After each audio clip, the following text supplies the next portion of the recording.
morning, everyone. My name is Veritas, and welcome back to Destiny. Now, today is Friday, and it also happens to be the day that Zur, the exotic merchant, shows up somewhere in Destiny's world and sells some exotics for you to purchase for strange coins and things like that. So, this is our day. He happens to be in the hangar. He's finally not in the reef anymore, which is kind of nice, but he's over here in the corner being a tentacled motherfucker, and he's got some interesting stuff. Thanks to Twitter, I know what he has already. So as always, he has a Legacy Engram. This will award you a Year 1 helmet, exotic helmet. So don't buy this unless you're missing something specifically from Year 1. Moving into this stuff, he has the Immolation Fist for the Titan, the Crest of Alpha Loop for the Hunter, and the Void Fang vestments for the Warlock. His weapon this week is also the Patience in Time. Now let's go through the armaments here and see what kind of percentages we got going on, see how good these rolls might be. Let's see, what does this have on it? Hand cannon and what? Hand cannon and shotgun. Ooh, interesting. I'm gonna pick this up because this is a really good roll. Actually, I'm gonna go ahead and buy that one. Anyway, so the Immolation Fists are 79% of the possible maximum. The Alpha Loop B is 93, and the Void Fang is 97. So honestly, these two chest pieces are really good, so I just go ahead and grab these two. But what they do is Immolation Fist grants Explosive Pyre for the Sunbreaker subclass on the Titan.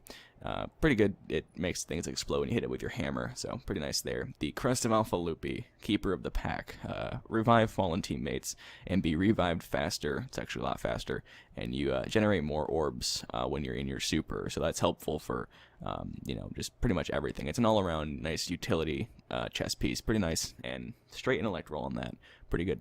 Moving into the Void Fang investments for the Warlock, you have Hungering Void.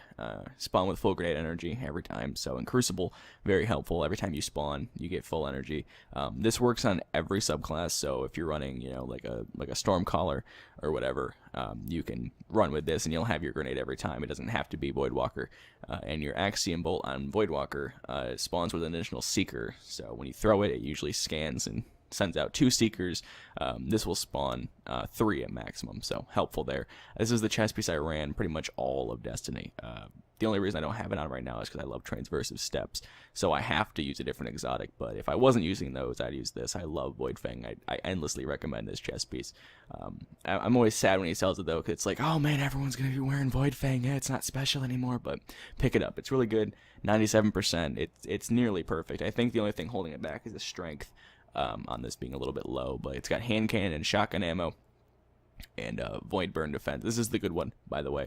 This is the type of defense you want, where it just says reduces incoming void damage or incoming whatever damage. This is the good one. It reduces it by quite a lot, but that's what he's got for armor. Moving into the weapon, not great, but not bad. If you don't have it, pick it up. The Patience in Time is an arc sniper rifle with third eye, Patience in Time, and I would go with fitted stock on this. Patience in Time, you gain active camouflage when aiming down sights for a period of time. What this does is when you aim in or you're scoped, you do turn invisible after a short bit, but I think you do come out of that after a little bit. I don't think it's permanent cloaking. Pretty nice though, pretty nice. It turns you invisible regardless of your class. So you could be on a Titan or a Warlock and you can get the invisibility like you would on a Blade Dancing Hunter. Moving down to the curios and the weapon ornaments this week, he has Prototype, which is a Truth Rocket Launcher Appearance Changer, and the Iconoclast does the same thing for Invective. The Iconoclast is actually really cool. It makes the Invective look like a, what's it called, an IS Luna, so it's pretty neat. Moving down to the curios, he has the Emerald quote-unquote drive and the unquote stealth drive, because consistency is #1 process at Bungie. The Emerald coil in the stealth drive can be used to upgrade a rare quality Sparrow into a legendary quality Sparrow with a green or red / pink, whatever, trail, respectively. Moving into heavy ammo set this week. These can be purchased and used to trade to factions for lots of faction reputation. I think it's 100 of these for a faction rank, or like 90 if you have the exotic class item. They can also be used to do what they say they do there, replenish heavy ammo while in combat. Moving into 3 of coins, these can be purchased and then burned to give you an exotic engram chance on the death of a named boss or a crucible match completion.